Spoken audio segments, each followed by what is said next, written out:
Ce journal vous est proposé par AM/FM. Abonnez-vous massivement et surtout n'oubliez pas de cliquer la cloche de notification pour suivre toutes nos vidéos sur la chaîne YouTube AM/FM. Nouvelle session d'information sur votre radio, bienvenue à toutes et tous.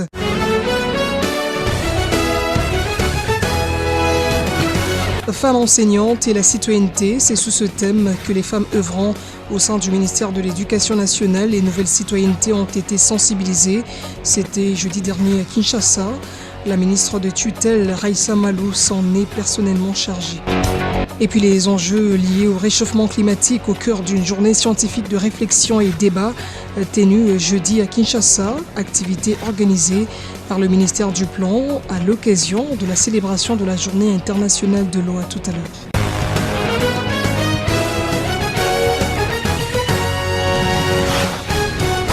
Un nouveau journal sur votre chaîne, merci d'être avec nous. On l'ouvre avec cette matinée de sensibilisation sur les droits des femmes, organisée jeudi 27 mars à Kinshasa par le ministère de l'Éducation nationale et Nouvelle Citoyenneté. Femmes enseignantes et la citoyenneté, c'est le thème choisi pour cette activité qui avait pour cible toutes les femmes qui travaillent dans différents services de ce ministère. La ministre d'État en charge de l'Éducation nationale et Nouvelle Citoyenneté, Raissa Malou, a personnellement présidé la cérémonie. Détail, Stella Kitoko. Une campagne de sensibilisation. La femme enseignante était à l'honneur au cours de cette matinée des réflexions organisée par le ministère de l'Éducation nationale et Nouvelle Citoyenneté en marge du mois dédié aux droits de la femme. Moi, élève, je jure de servir en toutes circonstances avec fidélité et loyauté la République démocratique du Congo. Des assises marquées par des chants, des sonnettes réalisées par des élèves, mais également quelques agents du ministère qui promeuvent l'éveil patriotique et les valeurs citoyennes, surtout en cette période où la RDC fait face à l'agression rwandaise avec ses supplétifs de l'AFC M23. Les enseignants ont un rôle fondamental. Un rôle fondamental en cas d'éducation, dans l'éducation en situation d'urgence et plus particulièrement les femmes doivent jouer un rôle fondamental. Donc ils doivent adopter des méthodes d'enseignement susceptibles de faire passer la matière et des méthodes d'enseignement qui peuvent permettre aux enfants d'avoir la matière. Prenant la parole, la ministre d'État Raissa Malou a salué la bravoure des femmes de son ministère, mais aussi des élèves, avant de rappeler le rôle et le devoir de chacun afin de contribuer à l'amélioration de la qualité du système éducatif congolais. Il nous revient aussi d'enseigner par l'exemple que l'égalité entre les sexes est non seulement un droit fondamental, mais aussi un levier de prospérité collective. L'enseignante, par sa présence, sa posture, son engagement, incarne la nouvelle citoyenneté. Elle est au cœur de la transformation sociale que nous appelons de nos vœux. Celle d'un Congo qui protège ses enfants, valorise ses talents et reconnaît l'égale dignité de toutes ses filles et de tous ses fils. À vous, femmes gestionnaires, planificatrices, communicantes, juristes, économistes, informaticiennes, agentes administratives ou logistiques, je veux vous adresser un message clair. Je tiens à vous exprimer ma profonde reconnaissance et mon admiration sincère. Vous êtes des pionnières, des bâtisseuses silencieuses de l'action publique éducative. Et vous donnez chaque jour à notre administration des preuves de compétence, de loyauté et d'engagement. La cérémonie s'est clôturée dans une ambiance bon enfant et conviviale par une photo des familles. Et on va parler d'une autre activité de sensibilisation, cette fois dans la ville de Kolwezi. L'organisation non gouvernementale Young Men Action for Education, IMAE, a organisé une émission dénommée Grand Plateau pour sensibiliser justement les écoliers sur le patriotisme et les repères dans la société congolaise. Chanchan Mutupa nous en dit plus. Le séjour du secrétaire général de IMA-ONG n'a pas été de tout repos dans la ville de Kolwezi, capitale de la province du Lualaba. Celui-ci est devenu le nouveau siège de la sensibilisation des élèves préfinalistes et finalistes des humanités pédagogiques sur l'innovation apportée dans les épreuves de fin de cycle, à savoir la défense des rapports de stage en lieu et place de l'oral de français. C'est à travers cette conférence-débat, durant laquelle les apprenants ont échangé librement que tout a été fait. Les élèves de l'Institut d'Ilala, les complexes scolaires Le Rescapé d'Emmanuel et ceux de l'Institut Loueka ont appris que désormais, il faut effectuer effectivement et pleinement son stage, rédiger son rapport, le déposer et être en mesure de les défendre. Ils ont été très heureux des échanges. Nous avons eu une conférence qui nous a parlé sur la lutte contre les événements qui ne sont pas pédagogiques. C'est la raison pour laquelle nous avons été invités ici dans la grande salle. Je dis d'abord un grand merci parce qu'ils ont eu à toucher les points qui étaient un peu très sensibles. Donc j'ai eu à comprendre, donc j'ai eu à retenir par rapport à la corruption. Nous ne devons pas étudier pour avoir le diplôme, nous devons étudier pour être diplômés. Étudier pour être diplômés, donc nous devons avoir la capacité de défendre notre diplôme. Le numéro 1 de IMA-ONG dans le Lualaba s'est dit satisfait de la tenue de cette activité. J'ai trouvé cet entretien, cet échange très important et les enfants vraiment ont été à la hauteur, ils ont été bien encadrés. Nous disons encore merci au secrétaire général de ne pas s'arrêter là. Et nous disons aussi merci à la direction provinciale de continuer à soutenir cette initiative. Il est à noter que cette activité a été organisée par IMA-ONG à travers son secrétaire général et représentant juridique en collaboration avec les autorités scolaires du Lualaba. Par la même occasion, les élèves ont été sensibilisés contre les pratiques avilissantes, non pédagogiques et non citoyennes, contraires à l'éthique commis dans les milieux scolaires avant, pendant et après les évaluations certificatives. C'est par cette activité que IMA-ONG a mis une boucle finale à sa mission dans cette partie du pays. Dans l'actualité également, l'inspecteur principal provincial Pierre Kabianda a réuni les inspecteurs chefs des pôles de la province éducationnelle du Kasaï oriental 1. C'était à Mbujimaï le 26 mars dernier. La séance des travaux a porté essentiellement sur la production des rapports par les inspecteurs de pôles tels que voulus par le ministère de l'Éducation nationale et Nouvelle Citoyenneté. Suivez.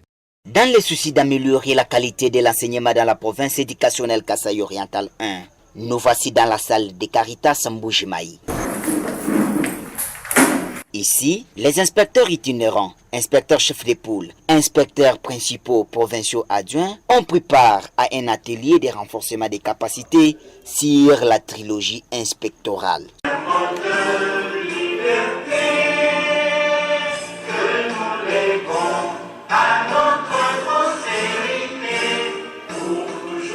Sous le haut patronage de l'inspecteur principal provincial Pierre Kabianda, cette activité s'est enregistrée dans le cadre d'évaluation de la production de chaque inspecteur chef de pôle dans son entité respective, a dit le patron de l'inspection principale provinciale du Kasaï oriental 1. Nous avions voulu que les inspecteurs, que chacun sache ce qu'il a fait comme travail, en termes de chiffres, ce qu'il a fait. Et l'objectif, c'est de sensibiliser davantage. Les premiers techniciens de l'enseignement au Kasaï oriental 1 a voulu par cette activité pousser tous les inspecteurs chefs de pôle à la production afin d'être éligibles dans la gestion des centres des épreuves certificatives. Nous allons plus utiliser les inspecteurs qui produisent pour les activités certificatives. Celui qui n'a pas produit, il ne peut pas espérer diriger un centre. Avec le temps qui nous reste, s'ils peuvent encore se mettre au travail et produire le nombre de formules ou le nombre de rapports que nous attendons. Envie de lier l'acte à la parole, les inspecteurs chefs des pôles ont eu à présenter production sous la direction de l'inspecteur principal provincial adjoint en charge de l'enseignement secondaire, M. Albert Kalonji. Il faut les rappeler, cette activité fait suite à une évaluation à mi-parcours entre le nombre prévu des rapports à produire et ceux déjà produits par chaque inspecteur chef de pôle dans son entité éducative. On poursuit ce journal avec la journée scientifique de réflexion et débat tenue jeudi à Kinshasa sous le thème « La restauration des écosystèmes congolais, une issue pour lutter contre le réchauffement climatique ». Une session a été organisée par le ministère du Plan et de la coordination de l'aide au développement à travers son comité national de l'action, de l'eau, de l'hygiène, de l'assainissement, et ce, dans le cadre de la célébration de la journée internationale de l'eau le 22 mars de chaque année. Plus de précisions dans ce reportage. La coalition de femmes leaders pour l'environnement du développement durable, en collaboration avec Pulti Center, a organisé une table ronde en marge de la célébration du mois de la femme. Celle-ci a porté sur le rôle de femmes dans la gouvernance forestière et climatique en RDC. Objectif principal de ces échanges qui ont réuni les femmes environnementalistes est celui de reconnaître et d'intégrer le leadership féminin dans la gestion durable de forêts et question de contribuer à l'amélioration de la valorisation de femmes dans ce secteur. Nous le savons très bien qu'il y a dans tout ce qui concerne le changement climatique, il y a la question adaptation et atténuation. Mais les femmes de la République démocratique du Congo, elles ont développé des différentes techniques, ils ont mis en exergue leur savoir traditionnel local dans la lutte contre le changement climatique concernant les différents piliers que notre programme RED a pu développer dans la République démocratique du Congo. Une occasion pour Pulti Center promouvoir les connaissances de femmes dans la lutte contre le réchauffement climatique. Le but principal de ce programme est de faciliter la mise en place des plateformes d'échange, de partage et de discussion comme celle qui nous réunit en cette matinée.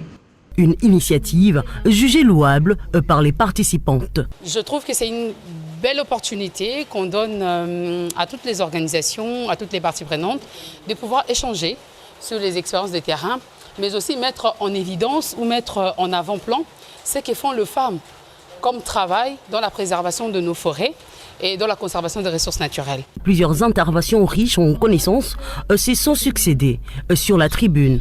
Question de proposer des solutions qui contribueront à la préservation du climat et de l'environnement.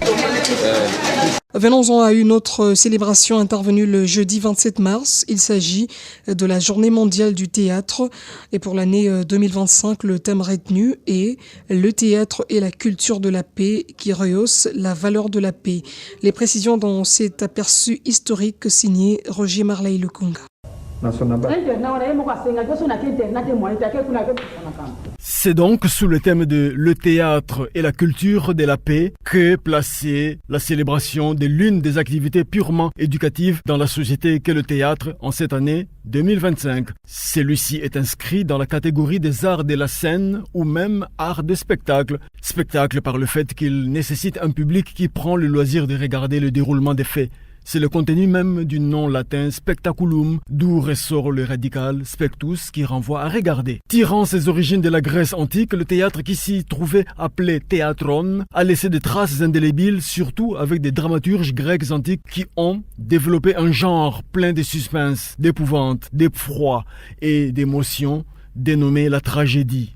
En République démocratique du Congo, c'est aux alentours des années 50 que des traces d'un théâtre digne de ce nom ont été aperçues avec le célèbre acteur et dramaturge qui était Albert Mongita, dont le nom a été donné à l'ex-salle du Impair qui fait dos au stade Cardinal Malula à côté de la paroisse Saint-Pierre dans la commune de Kinshasa. Outre la compagnie de théâtre national Mobutu Sese Seko avec ses ballets, c'est plutôt en 1975 qu'un modèle théâtral s'est imposé en République démocratique du Congo, alors le Zaïre, celui des télédramatiques avec le groupe Salongo créé par Chitengensana. Totalisant 50 ans cette année et conçu pour être un programme télévisé avec l'intitulé Théâtre de chez nous, cette œuvre à contenu éducatif a produit des acteurs célèbres, notamment Ebale Mondial Matufweni, Masumu de Brende Ndungi Mambimbi, Kwedi Diallo Maimputu et même des actrices dont les célèbres Mopepe Sukaina, Monoko, Bomengo, Mabele, Bolingo, Alinga,